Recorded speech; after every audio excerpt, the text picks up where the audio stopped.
Berawal dari razia kendaraan dan masker, seorang anak di bawah umur diduga dicabuli oleh oknum anggota polisi berpangkat brigadir. Saudara anggota Polresta Pontianak, Kalimantan Barat diduga telah memerkosa seorang gadis di bawah umur. Seorang oknum anggota lalu lintas Polresta Pontianak Kota Kalimantan Barat diduga telah mencabuli anak di bawah umur di salah satu hotel. Kembali lagi bersama kami di Kalbar minggu ini. Kali ini saya kembali karena ada sesuatu hal yang cukup viral terjadi di Kalimantan Barat. Sampai saat ini kasusnya masih terus berjalan mengenai seorang oknum polisi yang melakukan perbuatan asusila atau cabul terhadap perempuan di bawah umur.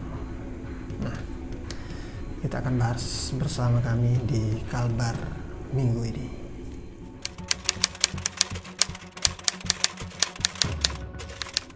Baiklah, di sini saya sudah menyiapkan beberapa berita yang memang cukup lengkap ya. Di sini saya mengambil dari Pontianak Post Online. Nah, kita akan bahas seperti apa kasus ini dari awal sampai perkembangan terakhir. Ini kan berita pertama kali mengenai kasus ini diangkat itu pada tanggal 18 September 2020. Pontianak Post mengangkat judul Polresta tercoreng, oknum Satlantas dilaporkan setubuhi anak. Nah, di sini dijelaskan nama Polresta Pontianak tercoreng oleh oknum anggota satuan lalu lintasnya berinisial DY yang diduga melakukan persetubuhan terhadap seorang anak berusia 15 tahun. Dari informasi yang dihimpun, kasus persetubuhan yang dilakukan oknum polisi berpangkat brigadir itu terjadi di salah satu hotel pada Selasa 15 September 2020. Peristiwa itu bermula ketika korban mengendarai kendaraan berboncengan dengan temannya melintasi Jalan Sultan Hamid dekat perempatan Hotel Garuda di Kota Pontianak. Korban bersama temannya berkendara tidak menggunakan pengaman kepala atau helm, dan oleh pelaku korban bersama temannya diamankan di pos Garuda. Karena melakukan pelanggaran, pelaku hendak memberi surat tilang, namun korban menolak. Pelaku kemudian meminta teman korban untuk pergi, sementara korban tetap tinggal di pos tersebut. Setelah teman korban meninggalkan pos Garuda sekitar pukul 16, pelaku membawa korban pergi menuju Hotel Kapuas Dharma. Nah, posisi Hotel Kapuas Dharma ini tidak begitu jauh dari pos polisi ini ya. Hanya beberapa meter saja bisa jalan kaki dari lokasi pos Garuda ini. Nah, kemudian pelaku memesan kamar dan membawa masuk korban ke dalam kamar. Pelaku yang diketahui masih mengenakan pakaian dinas itu lalu melakukan tindakan tidak terpuji. Korban disetubuhi, kemudian setelah nafsu bejatnya terlampiaskan, korban ditinggalkan seorang diri hingga akhirnya korban ditemukan oleh temannya. Hingga akhirnya perbuatan bejat pelaku diketahui oleh orang tua korban, dan bersama korban kasus itu telah dilaporkan ke Polresta Pontianak. Sementara itu, ketika dikonfirmasi mengenai oknum Satlantas Polresta Pontianak yang diduga melakukan persetubuhan terhadap anak itu, Kapolresta Pontianak Kombes Pol Komarudin mengatakan belum mendapat informasi yang pasti. Dalam hal ini, Komarudin mengatakan pihaknya masih melakukan penyelidikan terhadap dugaan kasus pencabulan yang terjadi ini. Oke, ini berita pertamanya. Kemudian di tanggal 19, sehari setelah berita pertama keluar, kembali Pontianak Post mengangkat pemberitaan mengenai kasus ini. Judulnya kasus pemerkosaan oknum Satlantas, pihak pelaku bujuk keluarga berdamai.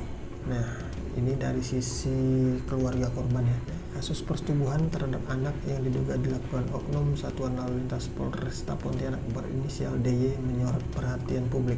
Komisi Perlindungan Anak Kalimantan Barat memastikan telah memberikan perlindungan khusus kepada korban dan keluarganya.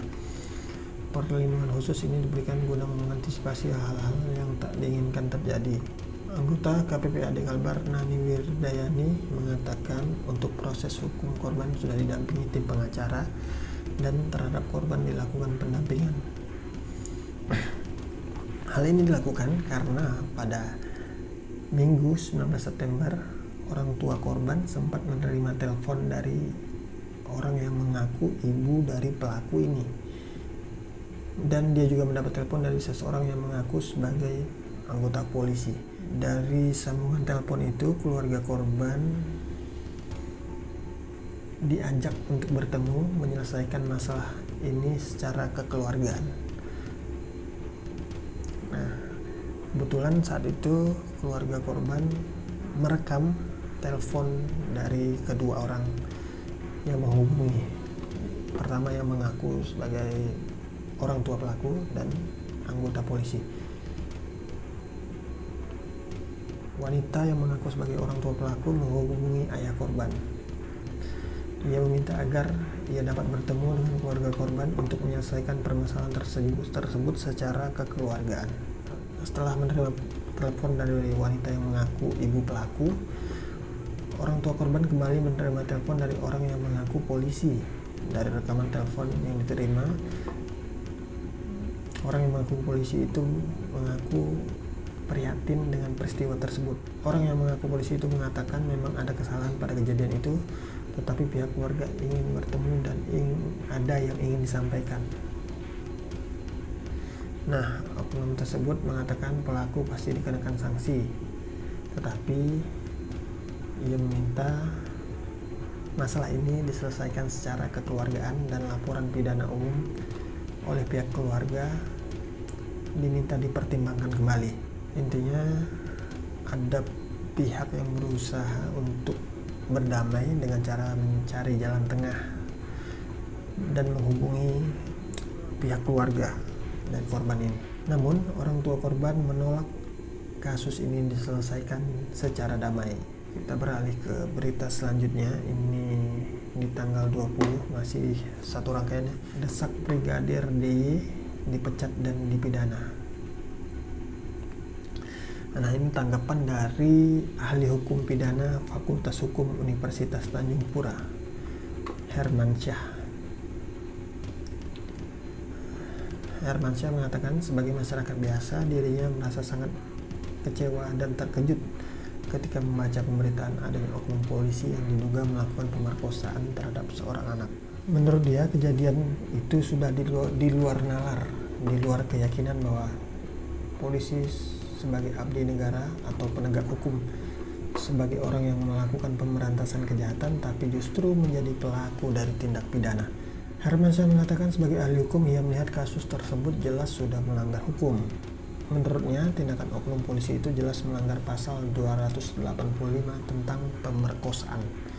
Dalam pasal itu, perbuatan tersebut memang jahat dan tidak boleh dilakukan, maka terhadap pelaku harusnya diancam hukum pidana. Hermansyah menjelaskan perbuatan pelaku tidak hanya melanggar hukum pidana, tetapi juga sudah melanggar kode etik kepolisian. Ia menyarankan petinggi kepolisian di Kota Pontianak dan Kalimantan Barat bisa mengambil dua langkah dalam menangani kasus tersebut. Pertama, yang harus diambil adalah pelaku harus diadili secara kode etik terlebih dahulu, karena bentuk pelanggarannya sudah berat, maka bentuk hukuman etiknya bisa sampai pada pemecatan. Karena dari sisi norma apapun, perbuatan pelaku tidak dibenarkan. Hermansyah menyatakan pemecatan harus dilakukan karena apa yang dilakukan pelaku adalah kejahatan luar biasa. Kemudian setelah diproses secara kode etik, tidak berarti pertanggungjawaban secara pidananya lepas. Pidana terhadap pelaku tetap harus dikenakan. Jadi menurutnya ada dua proses yang harus dijalani pelaku. Pertama, peradilan kode etik dengan pemecatan, dan kedua adalah peradilan pidana umum. Dalam peradilan umum, menurutnya pelaku harus dijatuhi hukuman berat. Mengapa? Karena tidak ada faktor yang meringankan perbuatan pelaku. Pertama, karena korban adalah anak-anak yang harusnya diberikan perlindungan khusus oleh negara karena dia sebagai generasi bangsa. Kemudian dampak psikologis anak menjadi korban pemerkosaan juga sangat luar biasa tentunya, sehingga terhadap psikologinya harus segera dipulihkan. Karena jika tidak, korban pastinya akan mengalami traumatik sosial yang luar biasa.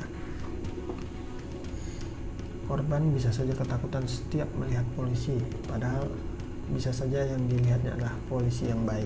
Terhadap pelaku, Hermansyah mengatakan untuk pidana umumnya, ketika telah masuk dalam proses pidana umum, maka 2 pasal terhadapnya dapat dikenakan. Pertama, pasal 285 KUHP dan pasal yang ada di dalam Undang-Undang Perlindungan Anak, karena perbuatan pelaku terbukti di 2 pasal tersebut. Nah, itu dia tadi tanggapan dari ahli hukum. Kita lanjutkan ke berita berikutnya. Ini di tanggal 20, masih di tanggal 20, KPAI kecam kasus pemerkosaan oleh oknum polisi. Nah, kali ini dari Komisi Perlindungan Anak Indonesia KPAI dengan tegas mengecam tindakan tak terpuji yang dilakukan oleh oknum polisi tersebut. Wakil Ketua KPAI Rita Pranawati mengatakan dengan tegas jika pihaknya mengecam tindakan pemerkosaan yang dilakukan oknum polisi Polresta Pontianak Brigadir DY. Rita menyatakan perbuatan yang dilakukan pelaku harus mendapat hukuman maksimal. Menurut Rita, selain penegakan hukum, rehabilitasi terhadap korban juga harus dilakukan sehingga tidak meninggalkan trauma pada korban. Ini tanggapan dari KPAI Pusat Jakarta. Kemudian masuk ke tanggal 21. Akhirnya setelah 5 hari, oknum polisi berinisial DY ditetapkan menjadi tersangka. Setelah 5 hari sejak kasus pemerkosaan yang dilakukan oknum anggota Satlantas terhadap anak berusia 15 terjadi, polisi akhirnya menetapkan Brigadir DY sebagai tersangka. Kapolresta Pontianak Kombes Pol Komarudin mengatakan, hari Senin 21 September pihaknya telah menerima hasil visum yang dikeluarkan dokter pemeriksa. Komarudin menjelaskan dari keterangan hasil visum ditemukan bukti bahwa benar telah terjadi persetubuhan. Berdasarkan bukti itu, status pelaku pun ditetapkan sebagai tersangka setelah sebelumnya mengikuti proses pemeriksaan pelanggaran kode etik profesi. Dia menyatakan tersangka melanggar pasal 76 huruf D Undang-Undang Nomor 35 Tahun 2014 tentang Perlindungan Anak Junto 81 Ayat 2. Komarudin menerangkan untuk penetapan status tersangka dibutuhkan 2 alat bukti yang sah selain dari keterangan korban. Terhadap tersangka sejak awal dilaporkan sudah dilakukan penahanan sampai dengan saat ini. Nah, itu dia,